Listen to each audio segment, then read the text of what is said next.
We discuss a lot of gritty details on this podcast, and one we have never shied away from is poop. We all do it, so let's talk about it. Truth is, we could all probably be doing it better. Fact: 2 out of 3 Americans live with digestive discomfort, bloating, prolonged fullness, and poop issues. Enter seed. Gotta have a good probiotic, and the ones you get at the store are fine. All right, I guess. Then you get seed in your house, and blammo, everything turns around. Blammo. You know, not all the probiotics are created equal, and that's because seed has its daily synbiotic.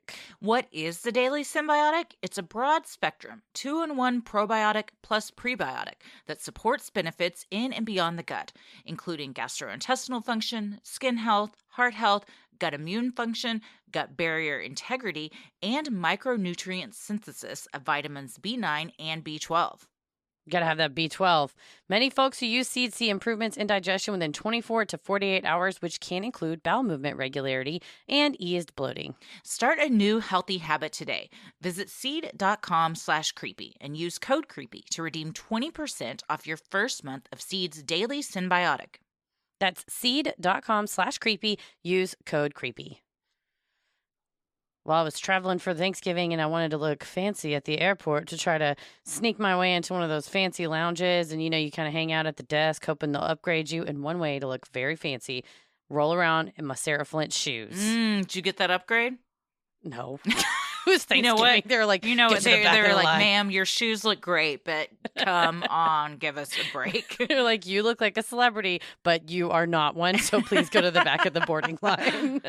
But they're so cute. Everybody loves them. It's very probably because they're designed by a woman and made for women to walk in. So cute and comfortable. It should not have taken this long for someone to realize a pair of designer shoes that are going to last for years should actually be comfortable enough for you to wear. Yes, even when you're traveling. And they can actually look just as great as any other designer shoe.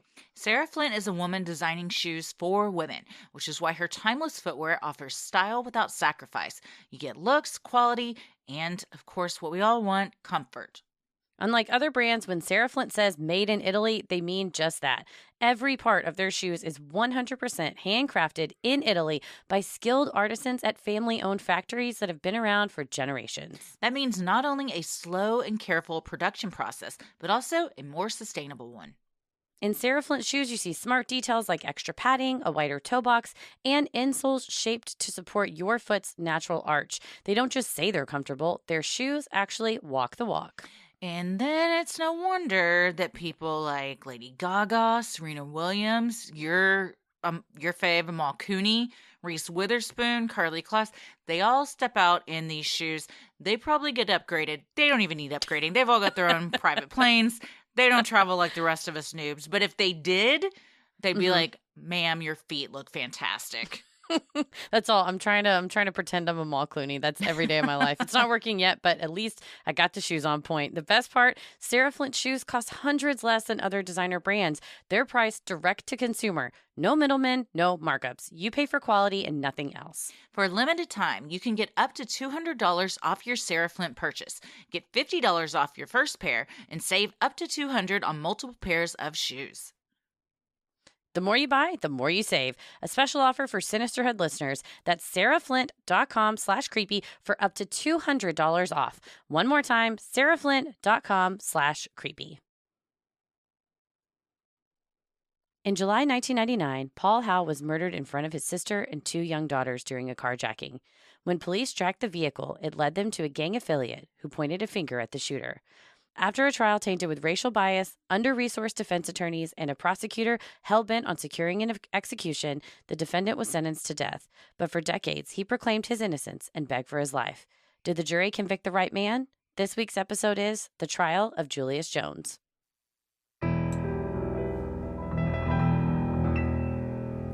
A bump in the night, your heart fills with dread. Probably a murderer who wants you dead. It could be a ghost, a demon, or worse. Perhaps you're the victim of a witch's curse. It's hopeless, you're doomed. You'd call a priest if you could. You'd rather just listen to who? Sinisterhood.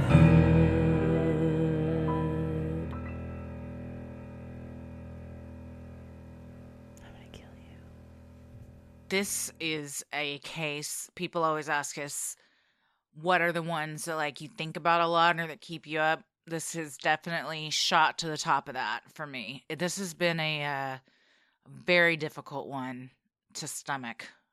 Oh, definitely. And this was one that our Patreon subscribers actually voted on for us to cover. And it was timing, as far as it being in the news and there being an outcry from both Paul Howe's family, from Julius Jones's family, and just trying to balance, I guess, justice in a state that sadly has a extremely horrific track record of executing innocent people, not just convicting innocent people. Oklahoma is not only executing innocent people, but also doing it very badly, botching it, essentially torturing people. There's a huge long article about their issues with the drugs that they use, and it was on pause for about 5 years. They recently just started back up again, and a long history in Oklahoma County of prosecutorial misconduct under this one particularly hell-bent prosecutor. So this is a confluence. As I was researching it, and the time I spent doing pro bono work for the Innocence Project when I worked at the firm, and then just in my spare time researching and staying abreast of all the things happening in racial justice, criminal justice reform, this is a case that is a confluence of all of the things wrong with the system. It's like a perfect storm that all happened, and the result is that a person is on death row that said, I did not do this, here's all the evidence, and it's like a checkbox of all the things that could go wrong in a trial did. And all the evidence, as we will see, in my opinion, very clearly points to the fact that they got the wrong person. Yeah, and it was a race to the cops. And pretty much know that they got the wrong person, but they just wanted to convict someone in addition to a history of executions. I don't think anyone is surprised that Oklahoma has a history of racism as well, which heavily played into this case and still does. But it's really, once you hear the facts, it's shocking that this man is in jail. Yeah. And at this point, quickly has started running out of options. Yeah. So that's hard when you see, okay, this is the system, this is how it's supposed to work, and then it's not. And then what can we do next, and what changes do we need to make, which I think we always like to discuss. So we'll get into that and what do we think. But I think as you listen to the facts, you're just like one after the other of like, that could be anybody's kid. Yeah. It's truly a nightmare when you think the system will work. No one ever thinks, well, not no one. I'm sure there are people that do think, but rarely do you think, man, I'll just be sitting in my home, just minding my own business. And next day, I'm going to be arrested for something that I 100% know I didn't do, and multiple people know I didn't do. But somehow it happens. And then I started to think when I was watching these documentaries, like, how many other people is this also their story? Too many. I mean, if you watch the Innocence Files on Netflix, you'll see a ton of people, and it's as the forensic evidence, the science that comes along with eyewitness testimony, as that evolves and advances, you have to look backwards and go, oh shit, we put a ton of people away on microscopic hair analysis. That was like a big deal in the 80s and early 90s, that now we're seeing Alice Sebold. I sent you that article about the author of The Lovely Bones suffered a rape in 1981 and falsely accused, wrongfully identified the person that did it. And part of the thing they relied on was this microscopic hair analysis that we see now is bunk science, essentially. That was like they really, really promised it was accurate, and it was really just people eyeballing under a microscope. And God forbid how many people have now gone away on this evidence that this, evidentiary standard was apparently pretty low. So it's tough, man. It's looking into stuff. That's part of criminal justice reform, is looking into what happened, what went wrong, and how not only fixing it backward looking, but forward looking as well. And there was a bipartisan death penalty review commission assembled in Oklahoma that just straight up said it is undeniable that innocent people have been sentenced to death in Oklahoma. Oh, I mean, just flat out said it. And I mean, I don't think that's limited to Oklahoma. And I think that's a good argument for not having capital punishment. Is at the time, technology and science just might not be there. And what if you're getting it wrong? And what if, 5, 10, 20 years down the line, technology catches up with us and somebody can be exonerated based on that? If they aren't around for that to happen, then there's no way, So if they're still in jail, at least 20 years of their life or however long has been taken from them, but at least they're still alive. Yeah, it's the ultimate. You got to be really, really sure. And we say, in theory, it's supposed to be beyond a reasonable doubt, but beyond a reasonable doubt is not the same as 100% no doubt whatsoever. Yeah. That's two different standards, And I think if you're going to kill somebody, you got to be 100% no doubt. And that's not the standard of our justice system. So, yeah, I would say for me, even 100%, I don't think someone deserves to die, but it's the Menendez argument. There's always, Yeah. I would think there's some scrap of a human left in there, and let's not lose sight of that maybe they can do some good and offset the wrongs. We had a lot of requests for this one even before our patrons voted on it, and we gave them 3 really good true crime topics, and this one won, and it's, I think, something that everyone is really passionate about right now, especially because a lot of stuff just came out just even in the past few weeks with this case that have been a big deal. So I'm Christy. I'm Heather. And let's get into it. Julius Darius Jones was born July 25th, 1980 in Oklahoma to Anthony and Madeline Davis Jones. He was the middle child between his older brother Antonio and his younger sister Antoinette. Julius's mother told the filmmakers of The Last Defense that Julius was a lot like her growing up. He was a kind and caring child, liked people, and enjoyed learning and doing new things. His parents were sticklers for good grades, unsurprising as Madeline was a school teacher.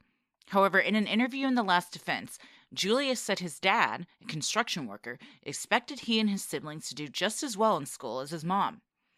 Julius went on to say, "My father was my hero." The first 15 minutes of this documentary, off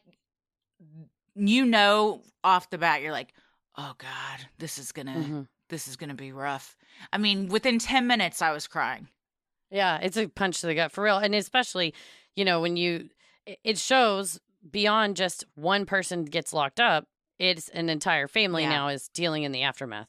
Yeah, and his poor parents and his siblings and his best friend that's interviewed, I mean, everyone, but especially his family, have just been broken from this. Yeah. Mm-hmm. At John Marshall High School in Oklahoma City, Julius continued to excel. His former high school teacher, John Goodman, told interviewers, "He was exactly the type of student you want. He was always thoughtful. He always saw the big picture, got along with all sorts of people, was real curious about all sorts of things." In addition to being a star in the classroom, Julius was a star in the basketball court, where he was coached by Tommy Griffin, father of NBA stars Blake and Taylor Griffin. However, it was his grades that earned him an academic scholarship to the University of Oklahoma, having graduated from John Marshall in the top 10% of his class. With her second child headed off to college, Madeline Jones felt the entire family was in a good place. This is when you kind of see a path diverge of the totally top 10%, like nothing to worry about, goes off to college. Things start to change. Like so many of us, we go off to college and it's just too much freedom for us to handle. Madeline told the filmmakers of The Last Defense that it was during his first semester away at college that she began to notice a change in her son. Proving that a mother's intuition is rarely wrong, Julius had, in fact, begun getting into trouble. Wanting extra money to buy new clothes, Julius had started stealing pagers to sell for cash. Additionally, he had been convicted on charges of making a false statement in pursuit of a fake ID. In The Last Defense, Julius owns up to the fact that he wasn't a saint and didn't always make the best decisions, but is quick to remind viewers, "Just because I broke the law does not make me a murderer." Well, and his best friend even says from back home, Jimmy said, I started seeing people he's hanging out with, and it's like your friend from high school goes off to college, and you ask him, "Hey, man, what's going on? Why are you hanging out with people like that? We don't, we play basketball together, we study, we get good grades. Like, why are you all of a sudden making these bad choices and starting to kind of try to show off and, want those clothes, steal things, kind of do whatever it takes to get the, basically shirk your academic responsibilities, try to get the, flashy cars or whatever." Running around with the wrong crowd. On July 28th, 1999, 3 days after his 19th birthday, Julius enjoyed a spaghetti dinner at his parents' house. He had taken some time off from school and was living back home with his family. He was excited to return to college soon, where he had plans to play for the Sooners basketball team. As Julius ate his pasta and waited for his friend, Chris Jordan, to pick him up, he played a game of Monopoly with his sister, while his mom got ready to take Antonio to work. It was 9:30 p.m., a time Antonio remembers well because he had to be at work by 10 p.m. According to Julius, It was just an ordinary night. I really didn't have any idea how my life could change. at that same time, in Edmond, Oklahoma, another family's life was also about to change. At 9:30 p.m., a man made a distress call to 911. My son's been shot out in the front yard. He's got no pulse. When asked by the dispatcher where he was shot, the man replied, I don't know. I was in bed. The kids came running in. He's laying out in the driveway. Indeed, 45-year-old insurance executive Paul Howe had been shot in the head. His sister and his 2 young daughters had witnessed the devastating murder. This is something no kid should have to be witness to. His daughters were 7 and 9. His sister, an adult, was in the passenger seat. And it's one of these things where, much like Julius, like, no one ever goes out thinking, this is going to be my last night on earth. You know, you just are out hanging out with your family, and then, bam, it's all over. Well, and it's something that, and one of his daughters, Rachel, said that she thinks about it all the time. She said that she very clearly saw his head tilt back and fall down. She saw him hit the pavement. So it wasn't even like, oh, there was a struggle and we ran off. I mean, the shooting occurred in the front seat, in the driver's seat. She was in the back seat with her sister. I mean, they could, once you open the door, the interior light of the car is going to come on. You're going to at least see something happen. And she said that the thing that she sees, that essentially, she said, haunts her every night when she tries to go to bed is seeing him fall to the pavement. And that's something like that. You're never, ever going to not see that, and it's just worse and worse. And especially when you don't get justice, it's never going to go away. It's not something you can easily heal from. Yeah, it changes the trajectory of your entire life for sure. Earlier in the night, Paul, his sister, and the kids had been out shopping for school supplies. Before heading home, they stopped for ice cream. Paul pulled into the driveway of his parents' house in his tan GMC Suburban. When he opened the door to get out, shots rang out. As Paul lay in the driveway, his sister and children safely made it into the house. His murderer, who had been wearing a stocking cap and red bandana to conceal his identity, jumped in the Suburban and sped off. Within minutes, police were on the scene, and an APB was put out on the vehicle and the suspect, a black male wearing a white t-shirt and red bandana. And she also said he shouted something. The suspect shouted something. The sister, in her testimony later, said he shouted something at her whenever it was all ongoing. He said that she said when Paul opened the car to get out, he was shot in the head, and then the shooter yelled, "Where are the keys? Where are the keys?" She panicked, grabbed the girls from the back seat, started running into the garage, into the house, and he yells, "Stop," and tries to shoot at them and misses. And then they make it inside and tell the dad what happened, and he calls 911. But it's pretty incredible that they got out unscathed. In that chaos, yeah. On July 29th, 1999, Chris Westside Jordan, a former high school basketball teammate of Julius's and an affiliate of the Roland 60 Crips, had to spend the night at Julius's house. He claimed he was locked out of his grandma's home and needed a place to crash. Julius told filmmakers that Jordan had never spent the night before, but that he didn't think anything strange about the request. Westside slept in Julius's bedroom, while Julius slept on the sofa downstairs. So here's where it's those little things that we think about where you're like, if I just hadn't said, yeah, you can crash. If I just hadn't said, yeah, you can take my bed. Like all these little sliding door moments where your entire life changed and you had no idea that what the path you were headed down. And even like you think his parents say, well, they played basketball together. Sure, you can sleep over. Man, why didn't we just say no? Why we should have just, told him he couldn't stay. And you don't know that by saying yes and you think you're being kind and opening your house to somebody, you've just opened yourself up to something much worse. The following day, July 30th, police spotted the stolen Suburban at a grocery store on the south side. They questioned local chop shop owner and confidential informant Kermit Lottie, whose shop was a few blocks from where the stolen vehicle was found. He pointed police to Liddell Day King, who had been by the chop shop the previous day attempting to sell the SUV. Kermit had seen the news, however, and knew the cops were looking for it in connection to a homicide.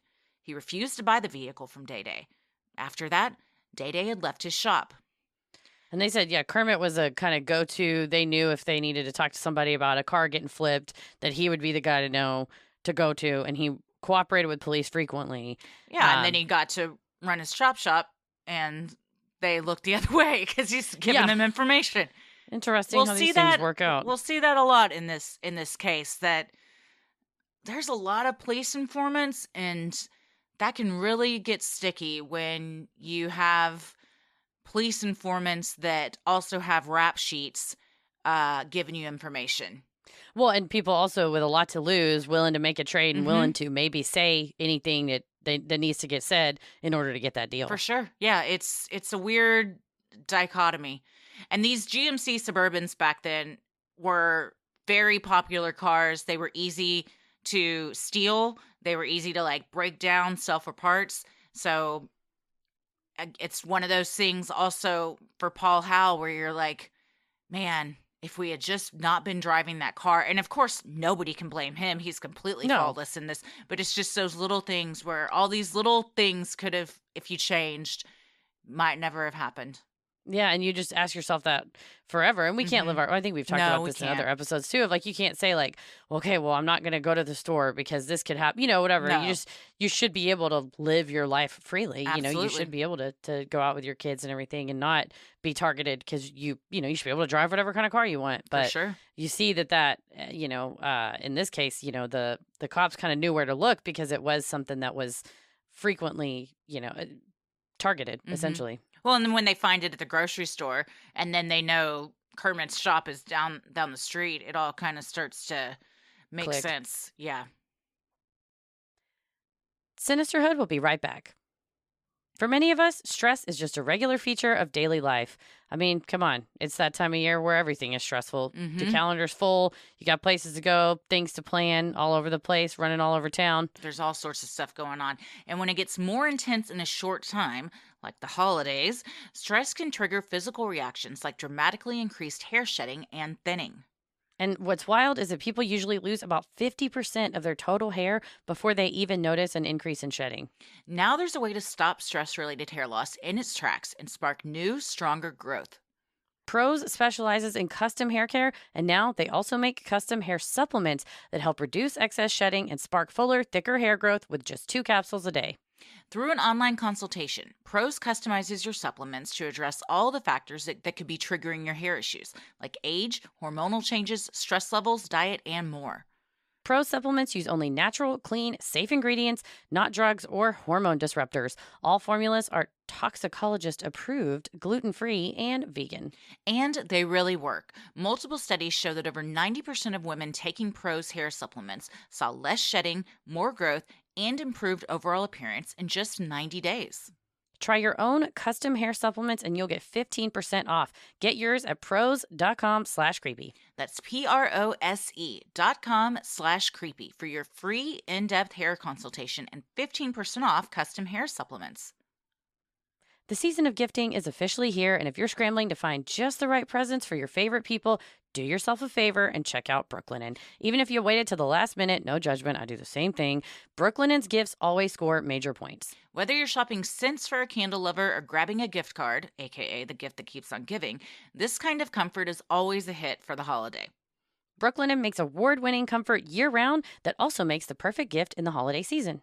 Brooklinen's goal is to create beautiful, high-quality home essentials that don't break the bank, which is key when buying all the gifts. It's the perfect place to find the best gift, too. Brooklinen started with bedding, but now they offer all the essentials to make every corner of your home next-level comfy. 5-star sheets were just the start. Their collection of must-haves now include everything from dreamy decor to cozy loungewear to their new line of slippers. Brooklynin's comfort game is unmatched, and their lineup keeps getting better. And if you're looking for more ways to stay cozy, check out Brooklynin's candles, eye masks, and accessories. Take the guesswork out of gifting with comfy crowd pleasers from Brooklinen. This is, spoiler alert, people in my life, y'all about to get a bunch of cozy stuff from Brooklinen. Under the tree, in your stocking. Now, Mom, turn the podcast off. My mom's birthday's in December. I like to pamper her. This is the perfect place. There you go. Absolutely. It's a perfect place to pamper yourself, too. Every night when I get into bed in my Brooklinen sheets, I feel like I'm staying in a 5-star hotel. You don't even have to go to a hotel. It's what the best part is. No. Give the gift of comfort this holiday season and save money while you do it. Go to brooklinen.com and use promo code Sinister for $20 off with a minimum purchase of $100. That's BROOKLINEN.com and enter promo code Sinister for $20 off with a minimum purchase of $100. Brooklinen.com, promo code Sinister. By now, pretty much everybody's heard of CBD, and if there was ever a time to get started with CBD, it is now. What scientists and those of us who use CBD regularly already know is that it helps with daily stresses, but you have to use a quality product if you want quality results. Charlotte's Web hemp extracts are tested 20 plus times from seed to final product. Unlike many companies, Charlotte's Web has their own proprietary hemp genetics, so the end products are consistent, meaning you know what to expect from each bottle. And they're a mission-driven B Corp, which just means that they promise to help the planet and humanity and all that good stuff. Y'all know we love all of our products. So the gummies, my friend, one of my friends, I'm not going to say who because it's a Christmas present for her husband, but messaged me the other day and said, I know that you love Charlotte's Web. What should I be getting? And I gave her a list, and she said, he's going to have a very nice time opening his stocking. I was like, he absolutely will. Happy holidays. Go to charlottesweb.com and get started with the OG CBD brand who kicked off this whole CBD craze. Use code CREEPY at checkout to save 15% on your order. This code works on all CBD products besides bulk bundles. That's charlottesweb.com. Use code CREEPY to save 15% on your order. When police questioned King, who also happened to be a police informant, he described how Julius and Jordan arrived at his apartment on the day of the murder, with Julius driving the SUV. King told police that Julius was wearing a white shirt, red bandana, and a black stocking cap, clothing items that matched the witness's description of the shooter. Police also questioned Jordan that day, who told them he had driven the car as an accomplice, but that Julius had been the one to murder Paul Howe. I think this is a case of who gets to the cops the fastest and controls the narrative. And as in The Last Defense, which is a really good documentary, the detective straight up says informants know, like Day-Day, that whoever gets to the cops first and talks first gets the better deal. I mean, they're not idiots. They know how the system works. They're involved in the system a lot. So, yeah, he knew who, if I lay some information down now, I can try and kind of steer this in the direction I want to go. Oh, yeah. And I mean, he was looking at a third strike felony, at the time. So you kind of know, like, all right, what am I going to do for you? What are you going to do for me? That, again, you know that you have leverage if you have information, or at least say you have information on something that they're really, especially this was in the news. It was a big deal. Edmond was kind of this quaint little suburb, and they didn't want, it was like this crazy gang violence has infiltrated Edmond. What are we going to do about it, kind of thing. So everybody was really anxious to make an arrest. Yes. Paul Howe was a wealthy white man. And as the documentary says, Edmond was, and I don't know about still, but at least then was, I want to say 90% white. It was 85%. 85% white, yeah. And also just a lot of people had moved to Edmond specifically because integration had begun to happen, or when integration started to happen in other areas of Oklahoma. So it wasn't a good climate for people of color.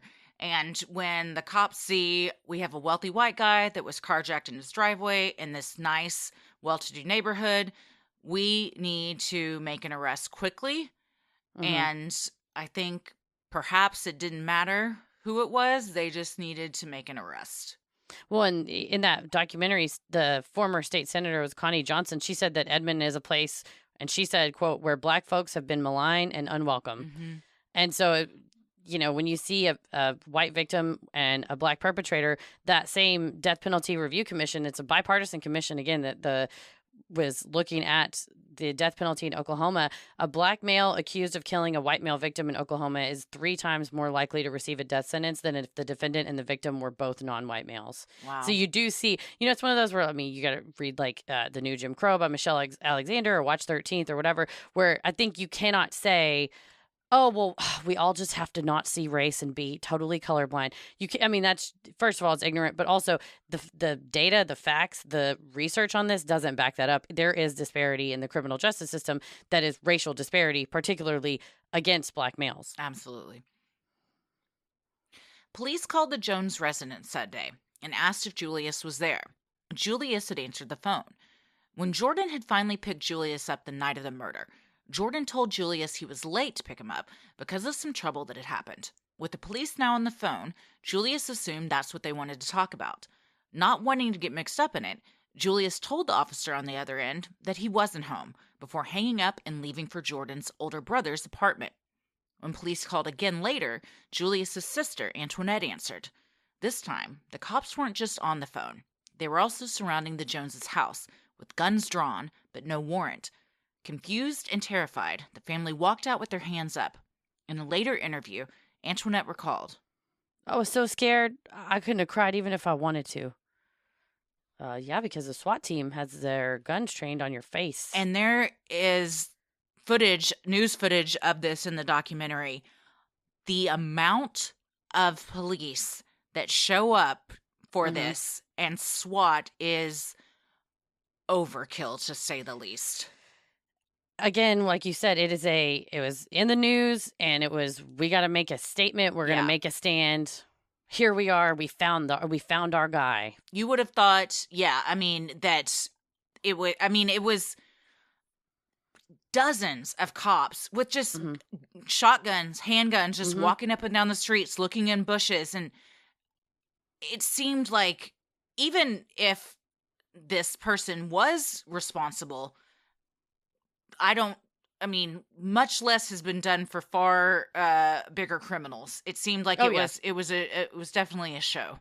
Oh, and again, you hear, the gentleman who shot up the AMC church, that was given Burger King before they, they took him in, that, they roll him in, get him a Whopper, versus this school teacher, construction worker, their children, traumatized, guns pointed at them, very different, disparate treatment. You can't say, oh, well, I didn't have to do it. It does, It's, yes, like you said, you're completely ignorant if you say race didn't play a part in this.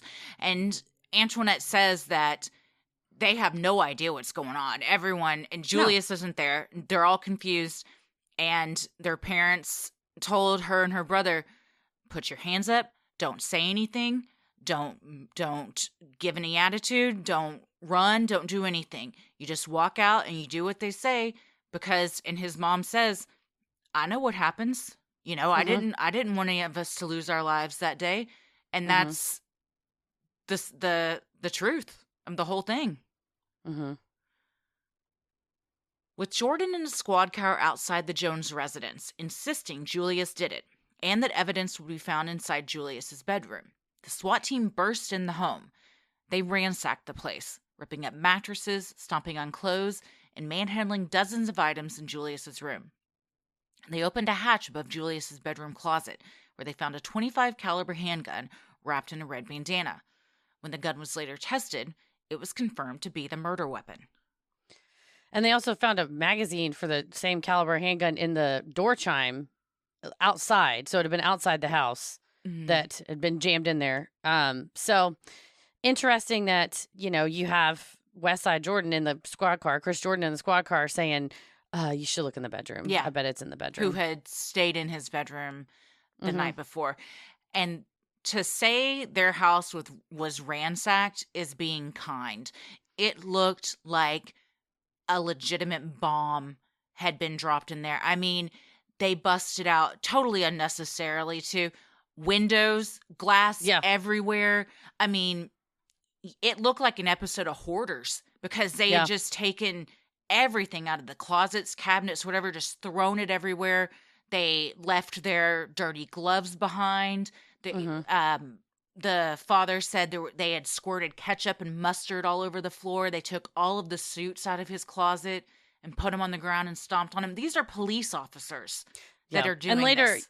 Later, the current police chief said, well, the glass was probably broken by the flashbangs. And okay, well, I don't think that the flashbangs exploded the ketchup and the mustard on the ground. You're just being dicks at that. You're just trying to create destruction. And again, on a person who has not been convicted of anything. Right. Yeah. No, his dad said it was clearly a message that was being sent to us. He goes, why would they take out my clothes and stomp on him? Like, why would somebody do that? And just the heartbreak in their face and the just like confusion and sadness of this is all happening to us because we're Black. And I mean, and that's it, Yeah. That's how you're treated. That it wasn't, we got a search warrant, we're going to go through. It was, let's burn this house down. They didn't burn it down, but essentially there's just a lot of echoes, the treatment, the behavior. And this is 1999, which is now 20 years ago. But it has those echoes back to the 30s, 40s, 50s, 60s when the Klan would come in and do stuff like this and not get in trouble for it. Yeah. So again, it's, if you don't want to see things like this happen, we need a lot of reform, essentially. And now the current police chief said, if that did happen, it shouldn't have. We've made strides. We don't like to hear that. So that's what you want to hear now. It doesn't do anything for them and for their destroyed house and their ruined lives. I have a question about them being able to go in without a search warrant. They did eventually. So they had Christopher Jordan in the car. That's why they were sitting out there waiting for them to come out. They were waiting on the search warrant. And he gave sufficient he said, "Oh, there's a gun in there." So you're like, "Oh, we have probable cause to go enter." He's like, "There's evidence." So they had also traced it back to where he had called the cops from a payphone that was close by too. So arguably he called the cops from the payphone while he knows Julius is at his brother's apartment. Yeah, he passed him on the street. Yeah. And Chris Jordan said to Julius, "Hey, the cops are after us." And Julius kind of said, "Oh, man, the cops are after you and your brother? That's wild. I'm going to go over there and see what's going on." And so your brain's like, this is weird. And then the cops call you and you're like, "Oh, I'm about to get mixed up in something." So, if you're Christopher Jordan, I'd take a deal, as much as you tell them what they want to hear. Oh, yeah. I mean, because it's not right, but you would. We're about to meet the character Cowboy Bob here. You see him on the news saying what he's gonna, go for the throat, go for the death penalty, essentially. That goddamn tie. Fucking I couldn't Cowboy hate Bob. that tie more. Could not hate it more. Every time they showed him throughout the years, 50 years with that same stupid looking tie on, I hated him more and more. Oh, yeah. And then knowing what he did, it's even worse. The next day, on July 31st, 1999, Julius Jones was arrested by Oklahoma City police. Because the crime had occurred in Edmond, they drove him there so he could be processed by that department. Once in Edmond, the officer let Julius out of his car to hand him over to the Edmond PD. As the officer removed Julius's handcuffs, he allegedly dared Julius to run and called him the N-word, the implication being that he would shoot Julius if he tried anything. Julius remembered his father's admonition never to run from police for this very reason. Terrified of being killed, Julius stood motionless and was arrested by Edmond PD and charged with capital murder. And this is why we see the importance of having body cams, and recorders. So where, you could hear this happen, and hopefully that deterrent, that would not happen because you're being recorded kind of thing. So, 1999 to today, we've made some strides, but, how many instances like that have happened? Yep.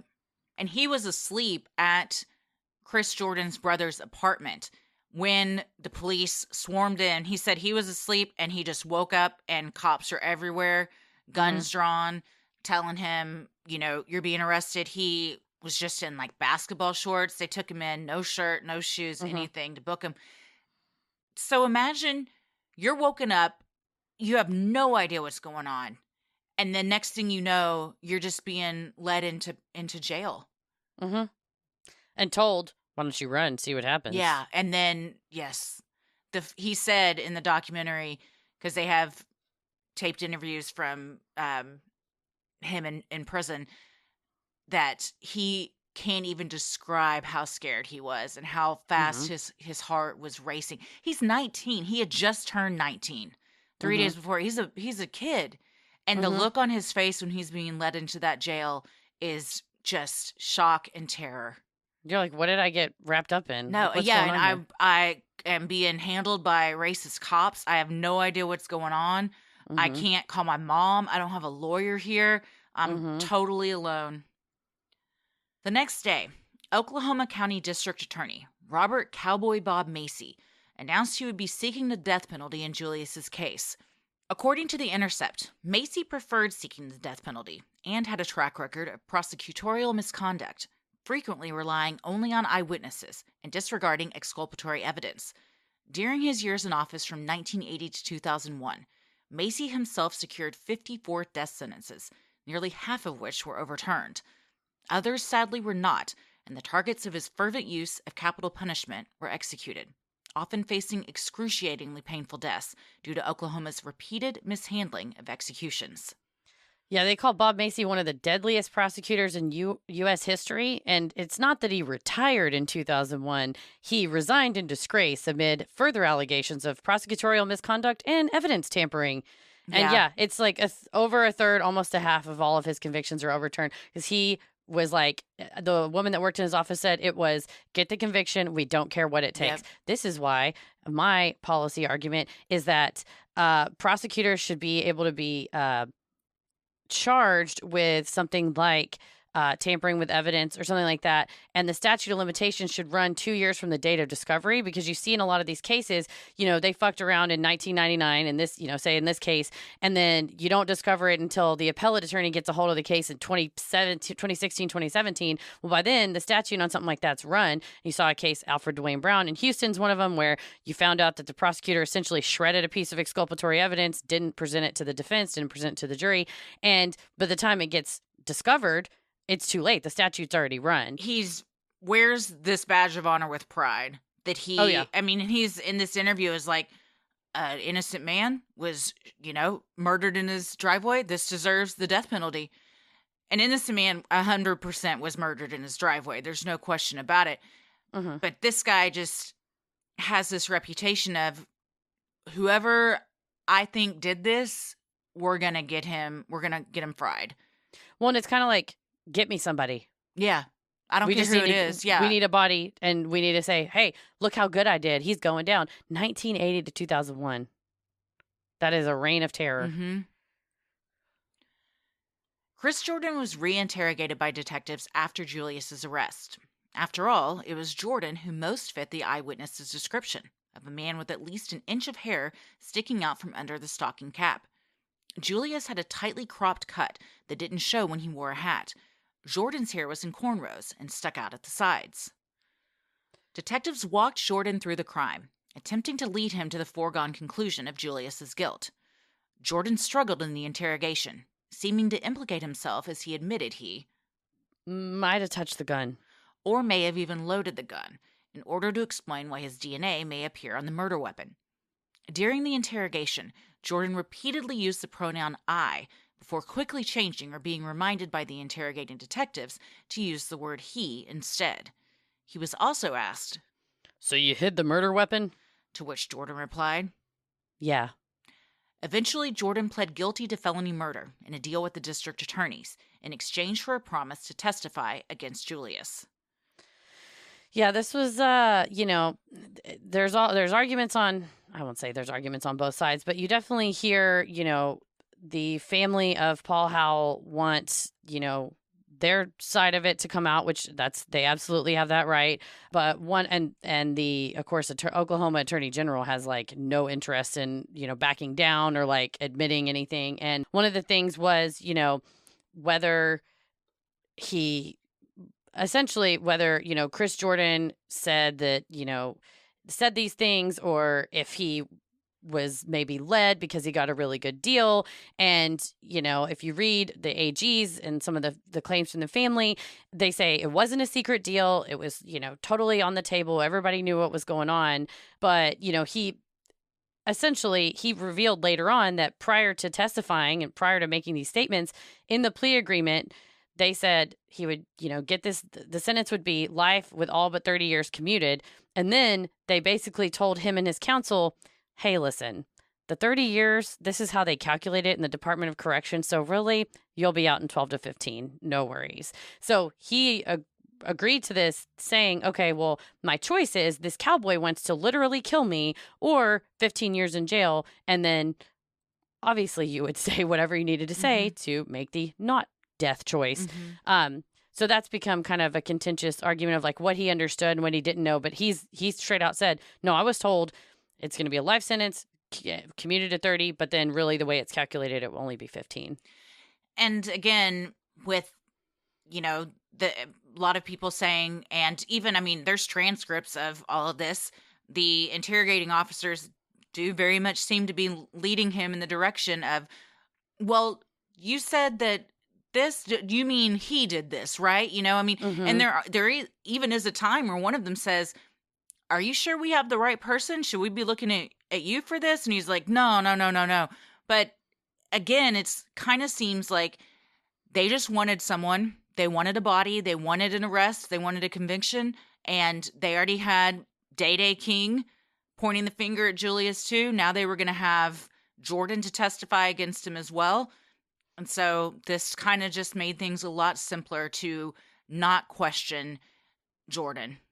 Yeah, and you essentially say, okay, if you testify, this is what you get. Are you willing to testify? Versus tell us what actually happened, and not leading him down. And there's recording of it in the last offense, and you can hear he sounds extremely nervous. The transcript shows he's kind of stuttering and skittering and isn't sure of himself, and especially using the wrong pronouns and answering like kind of off the cuff of yes. Oh, I mean, I might have touched it. I don't know. I didn't, he's coached.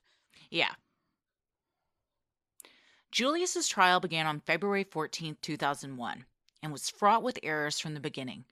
Several pieces of key rebuttal evidence simply weren't produced to the jury. Paul Howe's sister testified, again insisting that the perpetrator had an inch of hair sticking out from under the stocking cap he wore. Although defense attorney David McKenzie asked about the hair in cross-examination, the photo of Julius that had been taken 9 days before the crime, clearly showing he had nearly buzzed hair, was never entered into evidence. Likewise, information on Chris Jordan's long cornrows at the time of the crime was never offered as evidence either. Appellate attorney Amanda Bass later called the cross-examination a disaster. Yeah, the whole trial was a disaster. It's a shit show, man. One of the three attorneys, one of them was still in law school, David McKenzie, the main attorney, he said he had never, it was his first and only death penalty case. They said at the time, because Bob was hitting the gas on as many possible death penalty cases as possible, that all the public defenders were like too busy. Yeah. Or the ones that didn't have any experience were just given a death penalty case and had to say, okay, I have to take it, even though they were not qualified to take it. And also, it's not that everybody is having a bad time here. It's people that can't afford to pay for a highly skilled attorney who specializes in capital cases. You literally get stuck with an attorney who does their best despite having no resources, no backing. He said the investigator, bless his heart, tried his best, but had no idea how to research for a capital case, didn't really have the money and ability to do all the things they needed to do to provide a zealous defense. Yeah, he said he couldn't remember his exact caseload, but he was thinking it was probably like 70 to 80 at the time. And he was like, I'll be honest, I just didn't have time to dedicate, like what you should dedicate to trying to save someone's life. Yeah, when it's that high of stakes, you should have somebody who specializes in that area. You can't just... Also, I mean, and he's admitted several times he was deficient. He did stuff wrong. He was negligent. He uses those words. Yeah. But, I mean, I would say as an attorney, we're not supposed to take cases that we are not able to take. Like, you have to have a conversation with yourself pretty much before you take a case that says, am I competent to practice in this area of law? Am I competent to do this? It's hard. It's a rock and a hard place when it's like, I'm not, but also I'm the only person he has. Like, I have to do this. So what would happen if you said, so he could have said, I'm not qualified to do this? Yes. As far as how the cases are divvied up. When you're a public defender, the judge may say tough shit. And then again, now we have a justice system that isn't just because people with no resources are legitimately screwed because then all they have is somebody who's not competent to take this case. And who is admitting I'm not competent to take this case. Repeated, and doesn't have the resources to research it.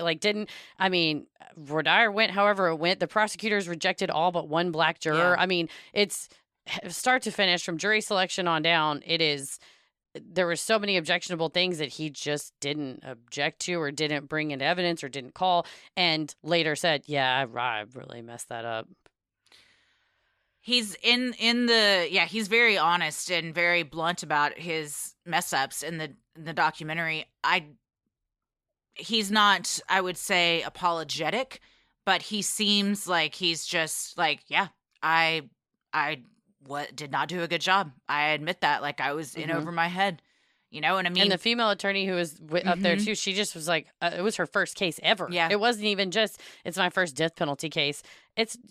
That is mortifying. I mean, doing something like a simple prove up where nobody's really yelling at you and you just got to go up and tell the judge, hey, we need to testify on the record. There's so many little tiny procedural things and that's just a simple, it could be a family law or a probate kind of a situation. When it is a criminal case, that's bad. When it is a death penalty case, that is unfathomable that's your first crack at it. That literally is your first rodeo. And that you're going up against Cowboy Bob, that he's, the king of the death penalty. So I think that gets in your head too from the beginning, and you almost kind of like you manifest like we're gonna fuck this up. I'm in way over my head. There's no way I got this, and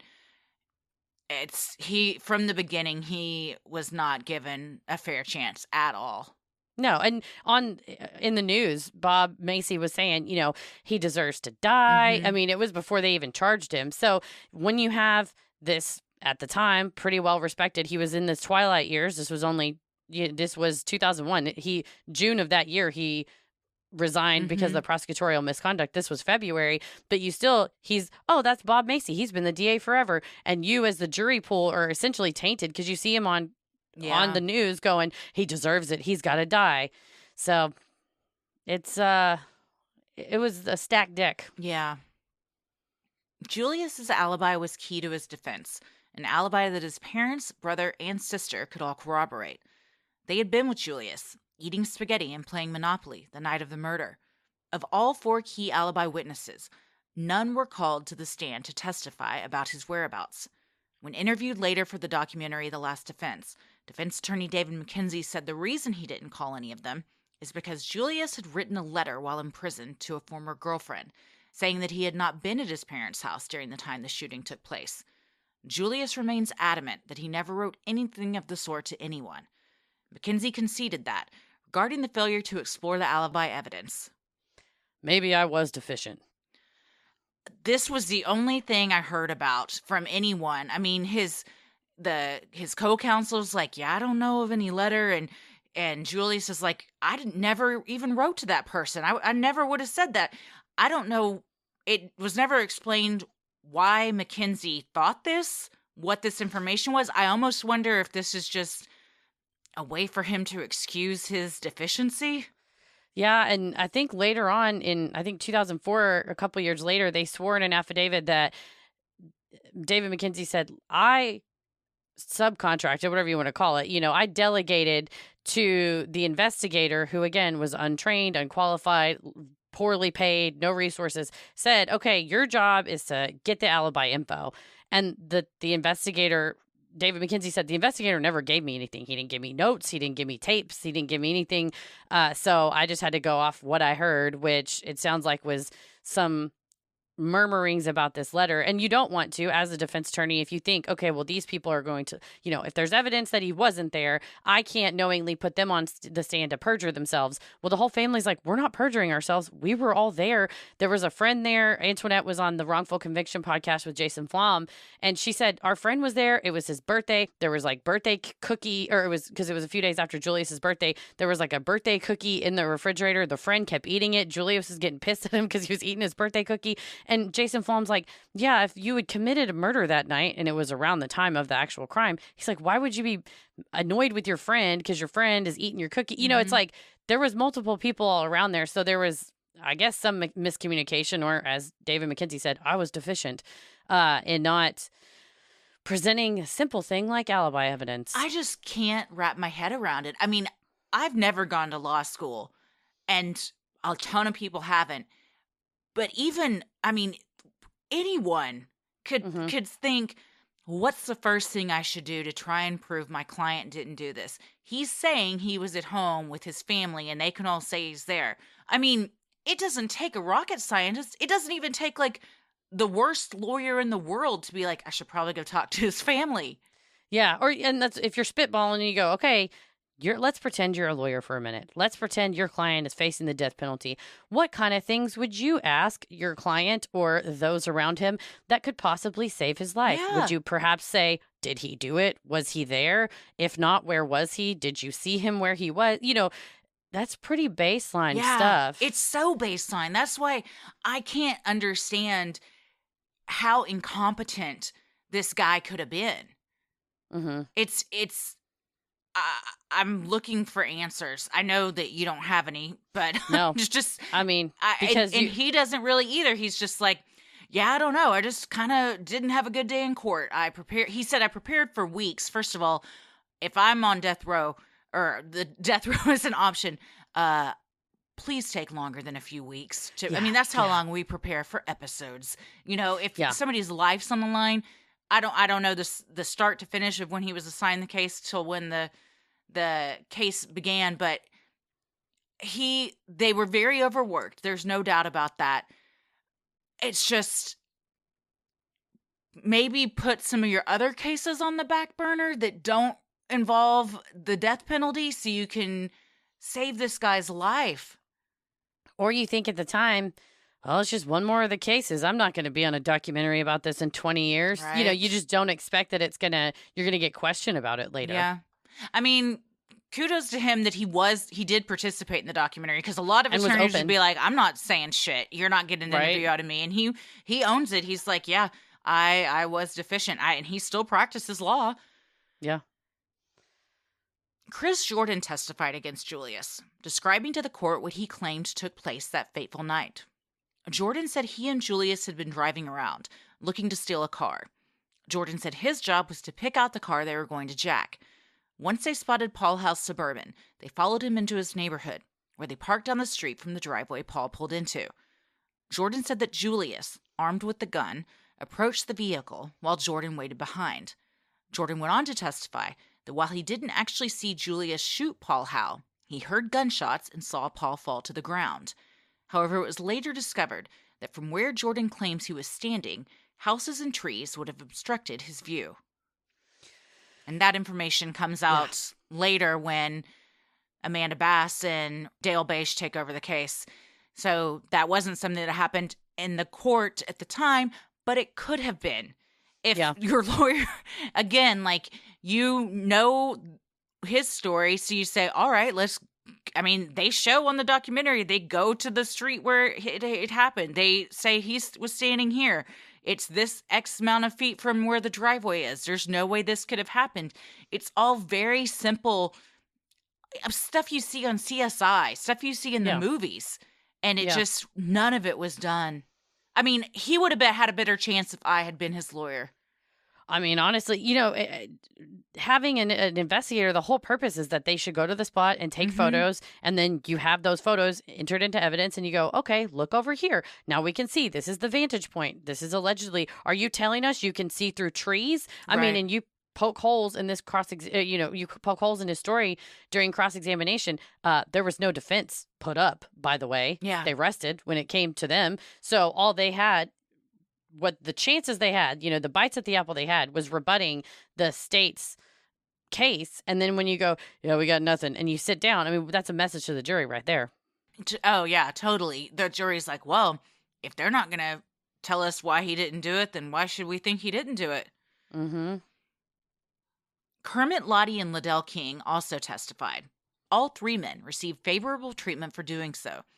Jordan spent just 15 years behind bars for felony murder, while a pending felony third strike charge for check fraud against King that carried with it a 20-year sentence was dropped after his cooperation on Julius's case. Kermit's charge for federal drug charges, which carried a 40-year sentence, netted him only 4 years behind bars. During the cross-examination of Jordan, his credibility was never meaningfully challenged. David Mackenzie conceded. I thought I did a terrible job of cross-examining him. Despite having prepared for weeks, Mackenzie chalked this up to one of his worst days in court, to which Julius told filmmakers, He might have had a bad day. I'm having a bad life. And Julius says, when it comes time for the defense to present his case, and he just stands up and he's like, we rest. And he turns to Julius. He's like, we're not calling any witnesses. And Julius said he was just like, what? But there are 4 people that can tell you where I was the night this happened. And he said, he's 21 at this time. Mm-hmm. He was not a lawyer. He said, I trusted my lawyers knew what they were doing, which is what you would do. Yeah. And that's what makes you, as a lawyer, so powerful, and as a defendant so vulnerable, that you say, well, I just have to defer to you because you went to law school and you're in charge and you should know. And you see what this case is based on. Like we said, it's a confluence of a ton of stuff that you see in wrongful convictions, where it's prior convicted folks who are facing, third strike or federal charges, who get a huge deal in exchange for their testimony. Liddell King it's a third strike, right? Like that's a 20-year imprisonment that he's staring down that suddenly gets dropped. So that's nice. And then Kermit Lottie's about to get, federal distribution of drugs. That's a huge charge as well, that, a couple months before the trial signs a plea agreement, and, it gets dropped down to 5 to 40. And because he testified, it's even less than that. So, and shame on the attorneys and everything that do that too, because not only are you putting a wrong man behind prison, you're letting 3 criminals that for a fact have done things because they're facing charges, letting them walk free to then just probably commit more crimes. Yeah. I mean, I believe he admitted to stealing cars and selling them. Liddell King had admitted to stealing cars. They had him for other things, but in exchange for his testimony, they let him out. So that's when you start to see, these are very biased witnesses, very incentivized witnesses. They're incentivized to essentially say whatever the state wants them to say. And that's just fact. I mean, it's fact that they faced these charges and they got off in exchange for what they said. Yeah. So in this trial, Julius's defense did not enter the picture of his hair, which Robin Bruno in the documentary, who was the co-counsel and fresh out of law school at the time, was like, I thought we definitely should have entered that. That could have been the one thing that someone on the jury says, no, this is what gets him off, and that's what saves his life. And I guess as co-counsel and being that young, can you challenge? Or is it just you're not in a position where you're confident enough to speak up and challenge? I mean, you say, hey, don't you think we should do that? But if your boss tells you no, that's fine. Just leave it. It's fine. Then what do you do? Yeah, you can't say, Your Honor, can I have a sidebar? Because I want to tell you that my boss is terrible at his job. Can you not? I've always wondered that. I mean, could you, or even not in court, but outside of court, go to the judge and be like, our client is not receiving effective counsel. I'll tell you right now, this attorney is not doing his job. Well, or tell whoever the boss is at the public defender's office, go, hey, I'm seeing some stuff that I'm worried about in court. But, can you blame her because she's a baby lawyer and she doesn't know her place? And you tell yourself, okay, well, I'm just following orders. Or no, I'm asking, can you do that? Oh, yeah. I mean, you can say anything you want to say when you want to say it. Is it going to be effective? Is it an official motion? Without the attorney of record signing it, the judge can try to enter it into the record. You want to say it outside the presence of a jury. Are they going to be pissed at you? They think you're trying to throw the trial and get a mistrial. But I'll say, as a former baby lawyer, you kind of do what your boss tells you. Your ass is clenched and you're like, shouldn't we be? Maybe we should. I mean, and you speak up. But essentially, if they say no, you're kind of backed into a corner. Yeah. I mean, and the whole hair thing that he asks in recross, David McKenzie asks in recross Megan Toby, so it's Paul Howe's sister, he says, "Ma'am, are you sure there was at least a half an inch of hair sticking out from underneath the cap?" And she said yes. So he did clarify that. Yeah. But the issue was then it was not brought out that Julius' head was shaved. Yeah, they did not enter the picture that clearly shows Julius did not have enough hair for that to make it him. Yeah, and she said she couldn't remember if there were braids or whatnot, but are you sure that there was at least a half an inch of hair sticking out from underneath the cap? Yes. I believe I read something earlier where she said, because as we'll see, the Howes are very confident that Julius did this, but they said, she said he did not have cornrows. I know that he didn't have braids. Again, is that really something you saw? Is that something now that you know what I mean? We talk all the time, your memories are trash, and in a moment like that, it's hard to really pay as much attention as you would want to, I imagine. Well, and the details she got were, the red bandana, the white shirt, the black male. But when you are the victim of a carjacking in progress, you're going to suffer from the weapon focus effect, which is when the weapon distracts the eyewitness. It'll mess your memory up. You're not going to remember a lot of details because weapons are unusual, right? You're not used to seeing them. You're not used to having a gun pointed at you. And you've got two little girls in the back seat. You're trying not to get killed. Yeah, so of course you're not going to memorize, head to toe what's going on there. And then when you hear somebody go 20 years later, 100% sure I'm saying there was no cornrows. But at the time of the trial, she said, "Oh, I don't know if he had braids or not." Yeah. So stories change, your memory changes. Again, we talked about before, it's just what you've remembered is now a memory of the last time you remembered it. And so it becomes hard when you're so also obviously with absolute valid reason that you're very emotionally caught up in this, that you would tell yourself in your heart, "No, I know this is the right thing." Yeah. Before deliberations, a concerned juror approached the judge. She had heard something disturbing while walking with other jurors in the hallway. One of her fellow jurors called the trial a waste of time and said to the rest of the panel, "They should just take this N-word out back, shoot him, and bury him under the jail." The judge entered into the record that a juror had said to shoot Julius, but conveniently left out the references to the racial slur. The judge asked each juror to verbally confirm that they could remain fair and impartial. One by one, they each agreed. The juror who called for Julius's lynching was not removed or replaced on the jury. That same jury found Julius guilty of first-degree murder and sentenced him to death. Which, this is part of the argument they brought in the appellate, the petition for the writ of cert for the Supreme Court, that, this violates your Sixth Amendment right to a fair trial with an impartial jury. I mean, it's tainted by... Yeah, not only is this juror, already it doesn't matter if they're guilt or innocence. This is a black man that killed a white man. He's guilty. Essentially said that too. Yes, and that's what the juror that spoke out about this said, is it didn't matter anything. They were going to say he was guilty no matter what. And then you have that juror that potentially is going to convince maybe other jurors that are on the fence, like, no, he did this. So it completely taints the jury.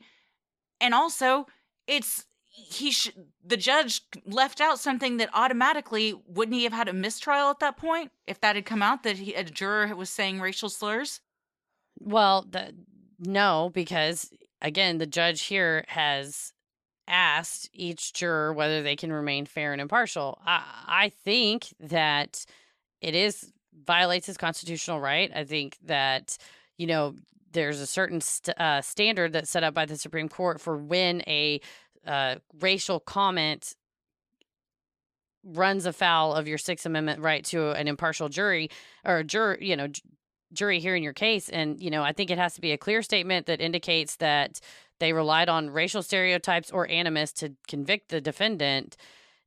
That's, they say it has to say the statement would exhibit overt racial bias that casts serious doubt on the fairness and impartiality of the deliberations and verdict. I mean, I think this fits the constitutional it did that to me.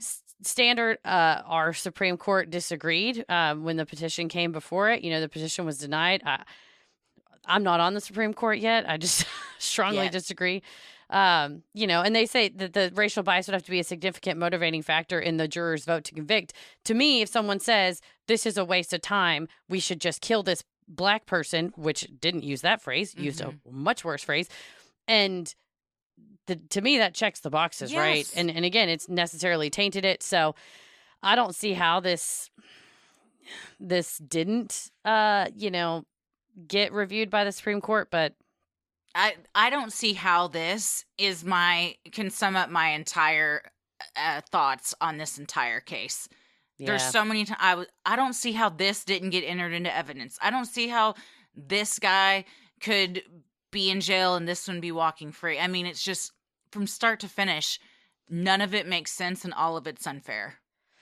Yeah, and that's what you want is a fair trial at the end of the day, which if everybody, still thinks he's guilty, then by all means, let's just take him to trial and have a fresh jury look at everything and say, okay, here's the picture of him, the week before it happened, 9 days after it happened with the haircut or whatever it was before it happened with the haircut.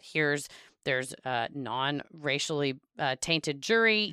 There's not comments made. The voir dire goes better to where not all of the black panelists in the veneer panel get struck. He has effective counsel. Also, his fingerprints were not on the Suburban. If he had been driving that car, how would that have happened? They did not test the bandana for DNA at the time of the trial until much later, which is just how the fuck did that happen? So there's all these things that just were completely ignored that I think if he had another trial now, I'm confident a jury today would say he is not guilty. And where you have people that have heard confessions from Chris Jordan testifying and saying, he told me this is what's going on, and letting that jury take all that information in.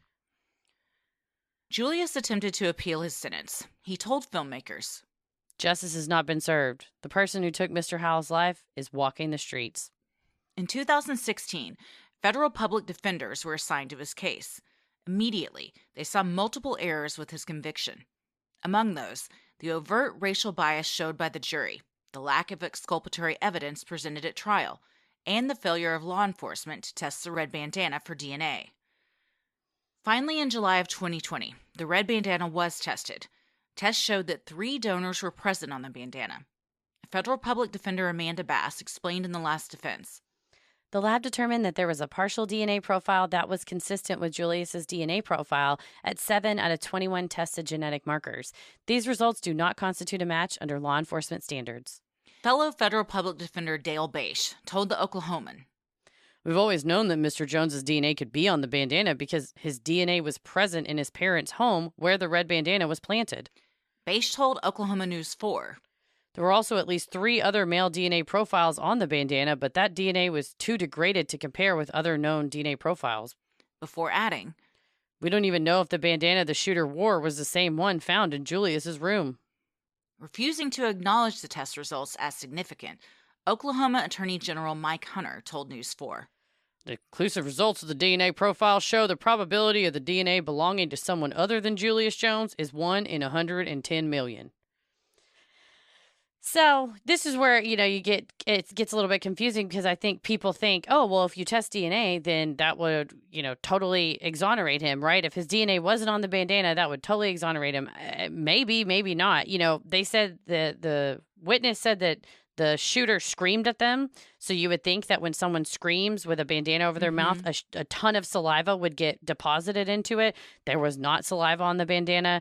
They said 14 of 21 loci had no results or were inconclusive because they had, it was degraded because it wasn't tested at the time.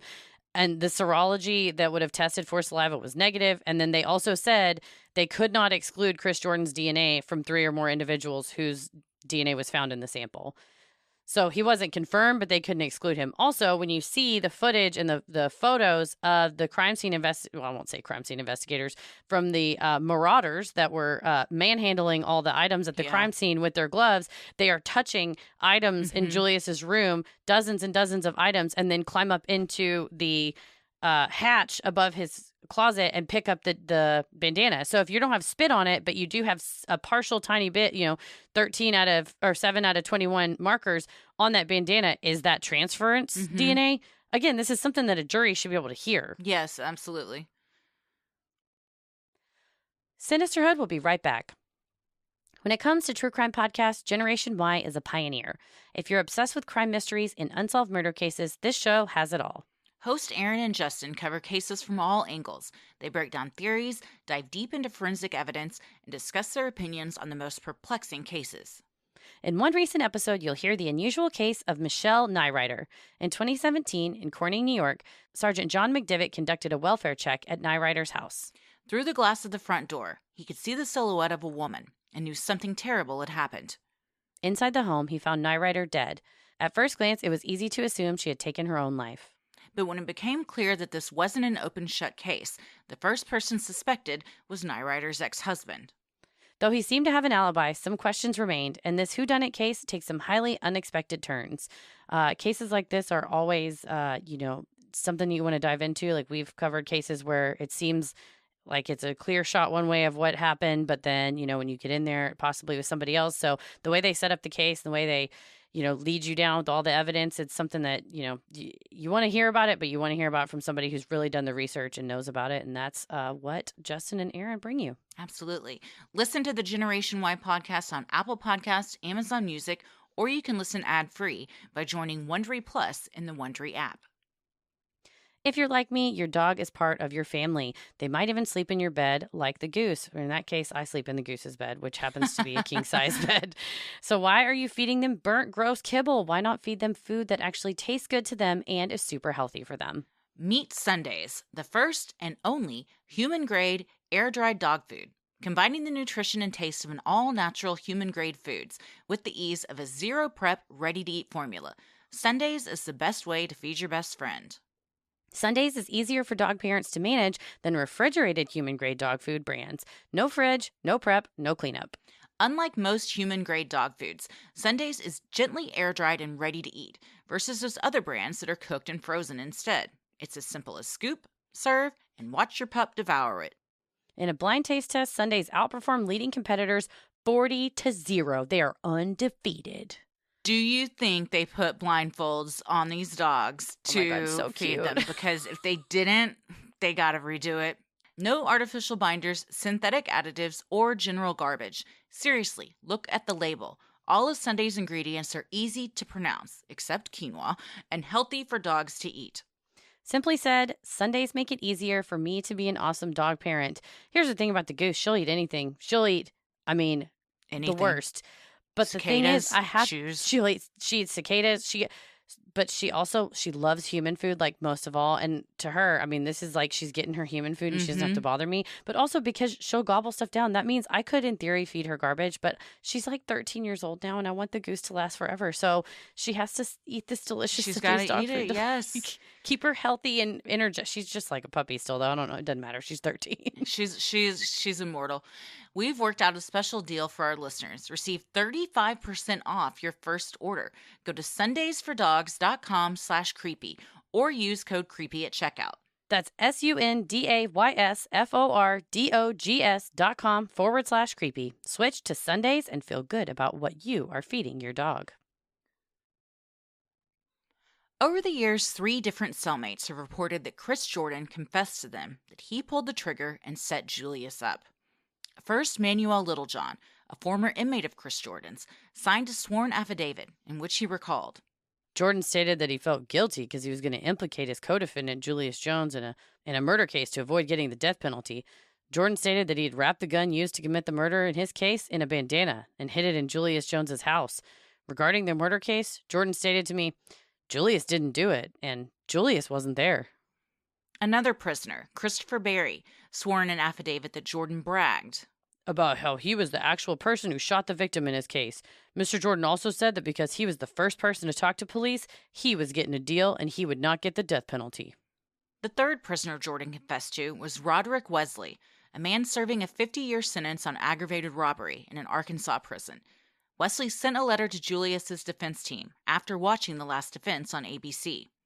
Wesley reported that Jordan confessed to setting Julius up multiple times, including telling Wesley, "My co-defendant's on death row behind a murder I committed." When questioned further, Wesley recalled Jordan saying he felt bad for Julius, but that he was not willing "To jump out there and give himself up to the wolves." None of the men were offered any incentive or shorter sentences in exchange for disclosing their information, according to the Oklahoma City Sentinel. Additionally, none of the men know one another or Julius Jones.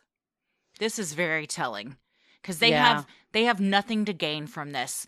And in the documentary, one they show a picture of, another one, the attorney, he's signing the affidavit. He's got a blur over his face. He doesn't even want to be known because snitches get stitches. But he said, I couldn't stand the thought of this innocent man dying for something that I know that somebody told me he didn't do, and I know who did it. So, I mean, these people are just coming forward because they feel like it's the right thing to do.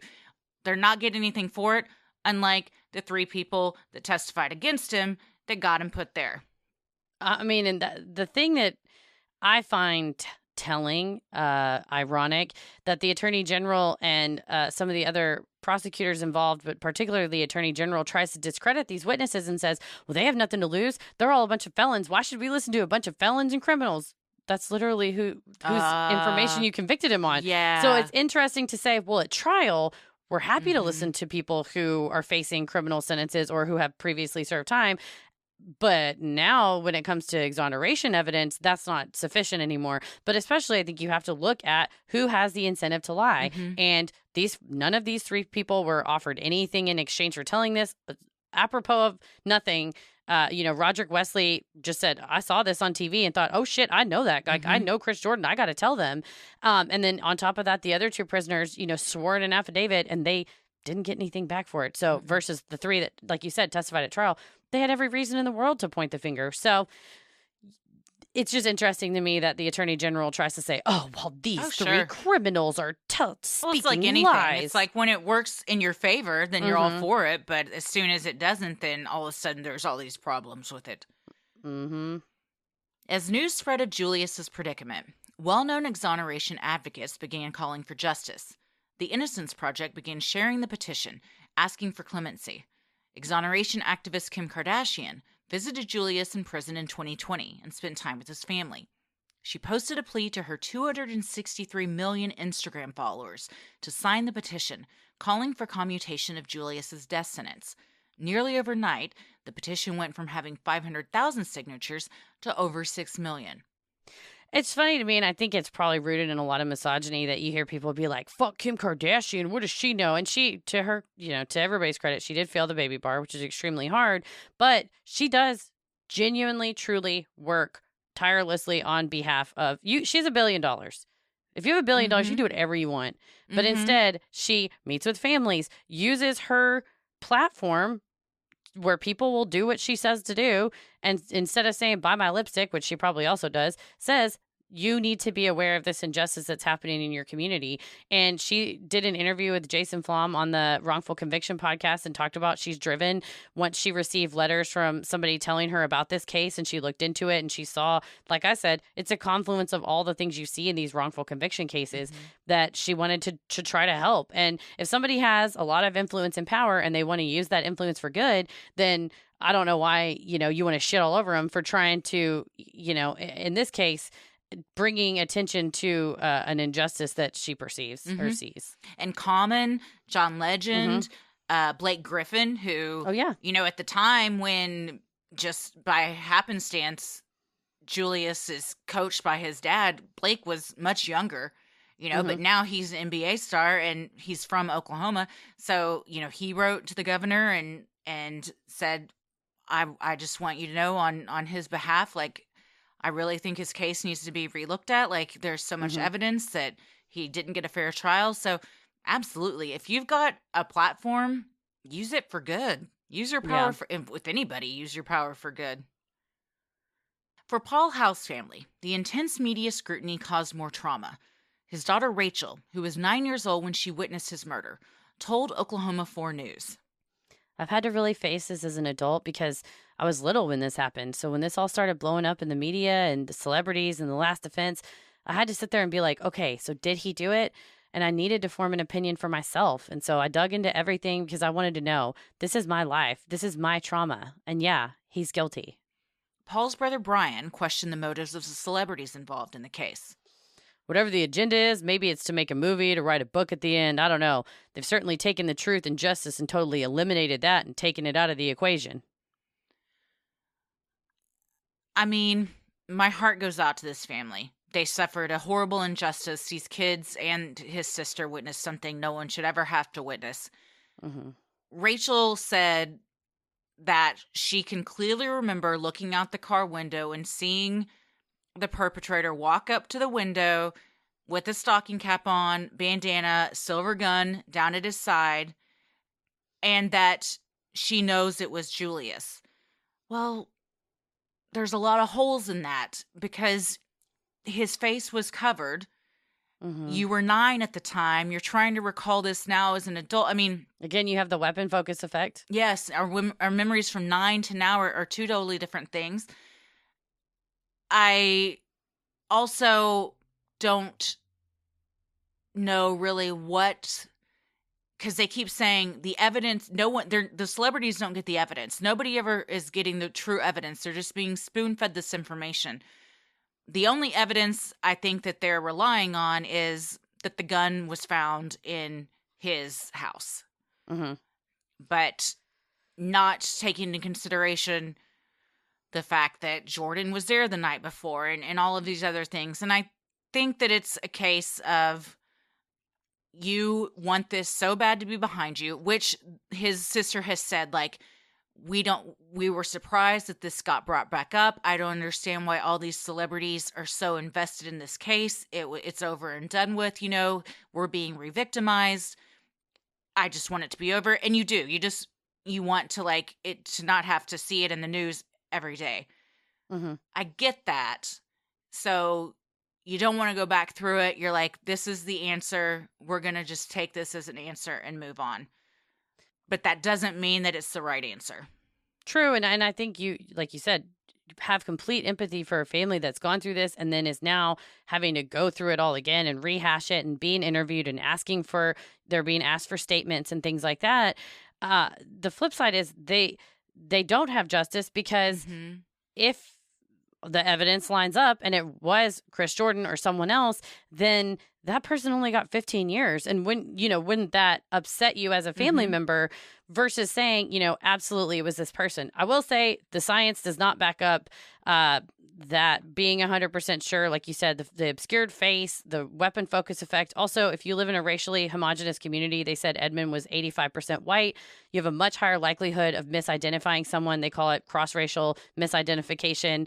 They cover, I think it's episode 6 of the Innocence Files. They use a specific case as an example, but they talk to a psychologist who specializes in cross-racial identification and misidentification. And I mean, the science confirms it, that it's easier to identify someone of your own race. It has nothing to do with being racist or being prejudiced whatsoever. It has to do with the way your brain processes the faces of people from different groups than you, from somebody that looks different than you. I mean, and the research shows unequivocally that it is highly unlikely that you're going to make as accurate of an identification of someone from a different racial group. So this is you hear this and you'll hear it if you watch the Innocence Files episode 6, the book Actual Innocence, which is written by Barry Scheck and Peter Neufeld, who created the Innocence Project. There's cases in that talk about where people say, I was raped, a person's face was directly in front of my face, 100% it's this person, and then 10 years later, the DNA is tested and it's not that person. Mm-hmm. And so it's case after case of that where more time is spent with someone and they say they're 100% sure of a face. And they also show it. It's narrative irony because they'll have a white person look at the accused and the person who it was, proved with DNA evidence. And the white person goes, yeah, these people look alike. You can see their noses are similar. Their hairline's pretty much the same. Then they show it to a person of color, specifically members of the Black community or people that are biracial. And they say, oh my God, their noses are totally different. Their hairlines are completely different. Mm-hmm. So it's side by side, it's like a little mini experiment that they show, but they do have these psychologists, and they also have done studies. They detail it in Actual Innocence in the book, where they play, they do it in a classroom where two guys get into a fight, and then they ask everybody in the classroom to write down what happens and what color shirt they were wearing, what color hat they were wearing, and they all come out with different things. Mm-hmm. So you just see that that's not the most credible thing, even if someone truly, truly believes in their heart that that's what they saw. You don't blame them for that, but also you cannot put someone to death for that. No, and that's why you use science in a court of law and stuff that isn't biased. A person is biased, can be biased, and can misremember and misidentify. But science is a lot harder to make those types of errors. There's no emotion in science, DNA, they have no agenda. It's just telling you what it sees. So when you put someone to death strictly on circumstantial evidence and an eyewitness account, you just can't do that. Yeah. I mean, you have to be sure. And when you have 3 witnesses with the incentive to lie, yes. Then ... I mean, fill in the blank. Julius Jones was scheduled to be executed on November 18th, 2021, even after the Oklahoma Pardon and Parole Board voted 3-1 on 2 separate occasions to commute his death sentence, citing doubts in his case. The panel is made up of individuals appointed by the governor and the Court of Criminal Appeals. 2 of the votes for clemency came from gubernatorial appointees. During the commutation hearing, Julius's attorney Amanda Bass made compelling arguments, telling the panel, "The defense attorneys at trial were under-resourced and overworked, in way over their heads, did not call a single witness, did not call Julius himself to testify in Julius's defense in the guilt stage of his trial. Had the jury heard this evidence of Julius's innocence, we know, because at least 3 jurors have said so in sworn affidavits, that it would have made a difference." One of the 2 governor appointees, Adam Luck, stated at that hearing, "Personally, I believe in death penalty cases there should be no doubts. And put simply, I have doubts about this case." Less than 4 hours before Julius was scheduled to die by lethal injection, Oklahoma Governor Kevin Stitt granted clemency, instead sentencing Julius to life in prison without the possibility of parole. One of his 2 federal public defenders, Amanda Bass, remained resolute, saying, "Governor Stitt took an important step today towards restoring public faith in the criminal justice system by ensuring that Oklahoma does not execute an innocent man. While we had hoped the governor would adopt the board's recommendation in full by commuting Julius' sentence to life with the possibility of parole in light of the overwhelming evidence of his innocence, we're grateful that the governor has prevented an irreparable mistake." The death penalty no longer an option is a positive step. However, many believe an innocent man remains behind bars, his life stripped from him before it had much of a chance to begin. Julius' sister, Antoinette Jones, told the Oklahoman, "We aren't sure yet what our legal options are or what the path forward looks like, but we are still committed to bringing Julius home, and we will never give up that fight." So what do we think? Like I said, this is a perfect storm of all the things that lead to wrongful convictions. I mean, for now, I don't think he's going to be getting out of prison anytime soon. The governor's commutation of his sentence, it's great because he was not executed. And that's what his sister had to say. She kept saying, "I feel so privileged that, so many people have been executed that were on death row because of Bob Macy or because of whoever, wrongfully convicted and executed." So she's like, we have to at least be positive that he wasn't killed. But the governor's order stipulates, it says verbatim, that Julius shall never again be eligible to apply for, be considered for, or receive any additional commutation, pardon, or parole. Gosh, I just don't get it. I mean, it's like you said, it's the perfect storm. It's as if someone wrote a movie on a wrongful conviction. Like all of the elements that need to take place for something like this to happen. And the story is so, from an outsider's perspective, like so black and white that you would think like there's no way in 2021 that he can't get a new trial and still, like, yes, his life was not taken. That's great. But to know, like, but you're still going to be in jail for the rest of your life. You're going to die in there. what kind of life is that? It's true. I mean, like we said, with, not executing people, you at least give them the opportunity to, get reformed, try to make a difference, try to make a positive impact on the world from, even from behind bars. But, in this case where you say, I don't believe that there was sufficient evidence to prove that he did this beyond a reasonable doubt. If, somebody wants to say, well, the DNA kind of proves he might have been there, or the gun was in his house or whatever. I mean, I think it is unequivocal when you look at what was presented to the jury and what was not presented to the jury. And if it was all there, if the pieces had not been missing from the puzzle, and if there was not the racial bias that, in the jury member that we heard, and then, the jurors have said in sworn statements afterwards, oh God, if we knew all that, we would have voted different. Like I never would have convicted him. But when they're given the evidence from the prosecutor that's weakly, if not at all, rebutted by the defense, and the defense says, we rest, Your Honor, and they have nothing, then the jury voted on what they had at the time. So, I think we should all care that our criminal justice system is broken in this manner, in that people have not received a fair trial. And then later on, when that's discovered, they go, well, you exhausted the appeals process.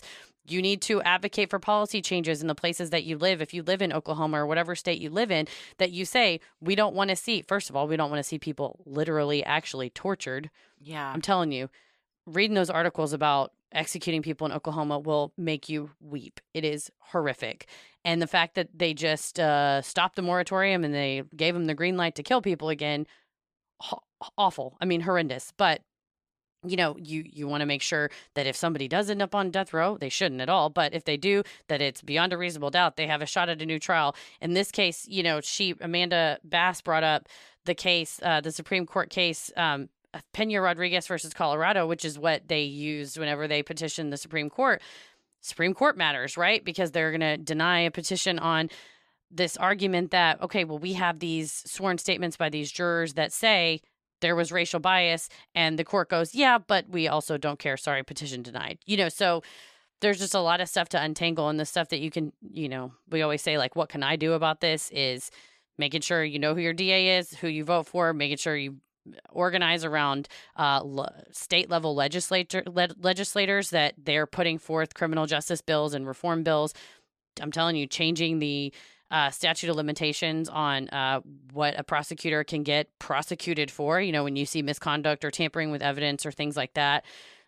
There's a big laundry list of things that I think need to be reformed. For him in particular, maybe there will be some type of reform that says, that can give him another bite at the apple. We hope. Basically what you hang your hat on at this point is that because he can't just be granted a new trial unless a law is changed that retroactively affects his case. Yeah, and he's out. Yeah, he's out of appeals. As the law as it stands now, he's out of appeals unless there's some sort of change that says, prisoners that have. I don't know. I don't know what the law would even say. It's Giving Tuesday. This will come out the next day. It's tomorrow, but it's never too late to give. I have like a monthly recurring donation that goes to the Innocence Project because they do have a policymaking arm that studies these things in each state and says, okay, this state, there's a fast track. Oklahoma, for instance, has the highest Black incarceration rate. It's like over 4 times more Black inmates than white inmates. And luckily, Governor Stitt has done a little bit to alleviate that, and they commuted a bunch of sentences and let folks out of jail. But, you want to see these policy changes and supporting organizations that do that. The Innocence Project is a great one. They didn't take his case. I couldn't quite figure out why. I know from when I did application evaluations, it has to be DNA can prove actual innocence for them to take your case, and that wouldn't happen here. But they have been behind him in the fight. I believe one of the lawyers for the Innocence Project was an executive producer, I think, on The Last Offense, if I'm not mistaken. I may be wrong, but they have articles about the case on their site, and they share the petition and things like that. So I think that this is probably a fight that they'll continue to help. Dale Bache and Amanda Bass. And if Kim Kardashian can help, whoever can help to say, hey, these are policy initiatives that will stop this from happening in the future, and possibly something that could retroactively, work in his favor. I mean, right now, though, he's out of appeals. So, yeah. And his family's just praying. Yeah, and he remains hopeful. I mean, in his interviews, he's a wonderful poet. He reads some of his poetry, and it's just like beautiful and heartbreaking. But he remains hopeful. And even when he thought he was going to be executed, his sister said, they went to see him, and he said, it gives me peace to know that you guys are still going to be living. And she's just destroyed. And she's like, that's not what we want. To know, she's like, I know 100% my brother did not do this. I was there with him that night. And the frustration and anger you've got to feel, you're just screaming into the void and no one will listen or help you. I can't even begin to wrap my head around it. And that's why this one was such a hard one, because I just feel so helpless. Mm-hmm. So I'm going to start doing Giving Tuesday and like other things. And we'll post in the show notes, like ways that you can help, because right now, because I looked earlier, there's not really petitions to sign right now, because the petition that they wanted signed was to get his execution stayed, which luckily it did. So because that was so recent, nothing new is up yet, but we'll post some links, and the Innocence Project has the case up on their site as well, and that's just a wonderful organization at all. But yeah, the more I think right now you hang your hat as him and his attorneys and his family on that there will be some sort of reform that retroactively affects his case. Yeah, and his sister said it best. I think she said, if Paul Howell's family is sure of it, if the attorney general is sure of it, and they're super sure that beyond a reasonable doubt he did this, okay, then he deserves a trial where he has effective counsel, mm-hmm. where all of this evidence, including the bandana with the DNA, with mm-hmm. the partial, match, if that's something that a jury would say, no, we think that means he wore it that night. But I think Dale Bache makes a good point that just because his DNA's on it because they touched it, there's no saliva from where someone would have been spitting on it, it doesn't really match. But all that stuff, I think should be presented to a new jury. But at this point, he's out of appeals. Yeah. So we'll hope for some sort of policy change. Yeah. And Paul Howell's sister said that Julius wrote her and mm-hmm. said, if you were to change your testimony, it could possibly save my life. And she is not. They're under the they believe that the police got the right person and the right person's behind bars, and she said she did not appreciate the letter and that she's being re-victimized by him. But there are two families here that lost loved ones, and mm-hmm. I know that they're grieving, and they're grieving in different ways. I wish that his family, Paul Howell's family, could perhaps just look at it from a different point of view. And it's so hard to do, but I don't know. One, what we see here is when the criminal justice system is weakened, broken, whatever you want to label it as, you are re-victimizing this family. Mm-hmm. That even if Julius Jones was guilty, because he had such a shitty trial, because he had ineffective assistance, because this evidence wasn't presented, then that leads to doubt. Then that leads to this whole mess that's now lasted 20 years. So even from that perspective, if you're listening and you're like, I think he really did do it. Well, you can see how having these cracks in the system, we can't say, well, just because I have a gut feeling or just because I know in my heart I saw him that he should be executed. You have to say, no, it has to be a clean conviction that is beyond a reasonable doubt, which at this point, I think the jurors who've come forward and said, if we had heard that exculpatory evidence, if he had had a defense presented, we would not have voted that way. That tells you all you need to know. Mm-hmm. And again, all that information being presented to a new jury, would that mean, result in another conviction? I don't think it would. And that's the standard we should all hold our justice system to. So I think no matter what side of it you fall on it, you have to agree that there's tons of evidence that didn't get heard by a jury. And also, we can't have a system that operates this way where you have Cowboy Bob, kicking it into sixth gear, trying to send as many people to the, lethal injection table as possible, no matter what it takes, no matter, who's hurt in the process. I think because it creates these questions. Because it could be your kid. Mm-hmm. It could be your kid that is snatched from their home, and they were just having dinner with you and playing board games one night, had nothing to do with what was going on. Mm-hmm.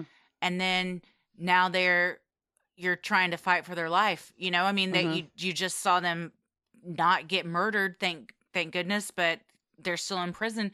His mom on the documentary said her father-in-law passed away, and they allowed mm-hmm. Julius to come to the funeral, and that was the last time she was able to, hug him and put her arms around him, and that their whole relationship has been behind glass. And she's like, it's like a dream. Like, I can't even comprehend really, even now, that this has happened. And it's because this isn't supposed to happen. We're supposed to live in a world where our justice system is just that, just.